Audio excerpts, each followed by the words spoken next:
Pozdrav prijatelji! Ako se bavite organskim uzgojem povrća, vjerojatno tražite prirodne načine za poboljšanje rasta svojih biljaka. Postoji mnogo dodataka koji neće naštetiti biljkama, a mogu im pomoći u boljem rastu i rađanju plodova. Za kvalitetan razvoj biljaka nakon sadnje, važno je dati im hranjiva koja će prvo potaknuti razvoj korijena, a to će osigurati kvalitetan rast biljaka.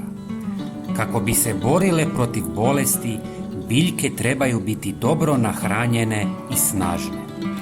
Dragi prijatelji, ako želite pratiti naše savjete o uzgoju biljaka, zapratite naš kanal i kliknite na zvonce za redovite obavijesti. Jedan od dobrih dodataka za plodonosno bilje i cvijeće je kvasac, koji je odličan pomagač u ishrani biljaka jer potiče njihov rast. Kvasac se može naći u mnogim oblicima, a njegova uporaba je učinkovita u svim fazama razvoja biljaka, osobito kod sadnje jer jača korijenski sustav te ubrzava cvatnju i sazrijevanje plodova. Također sadrži mnoge minerale, dušik i fosfor, kao i enzime koji aktiviraju djelovanje dobrih bakterija u tlu. Treba imati na umu da tlo zalijevano kvascem gubi kalcij i kalij, pa je potrebno dodati minerale u tlo, što se može učiniti na prirodan način, poput korištenja pepela. Prihranjivanje biljaka kvascem učinkovito je u svim fazama razvoja, no najbolje ga je primijeniti kod sadnje jer jača korijenski sustav.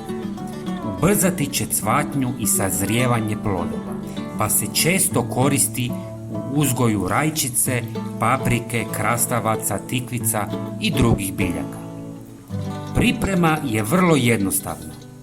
4 grama suhog kvasca pomiješajte u pola litre tople vode i dodajte 2 žlice šećera. Ostavite smjesu 2 sata da nabubri i zatim ju pomiješajte sa 20 litara vode i spremno je za korištenje. Dragi prijatelji, ako vam je ovaj savjet bio koristan, svakako se pretplatite na naš kanal. Hvala vam puno!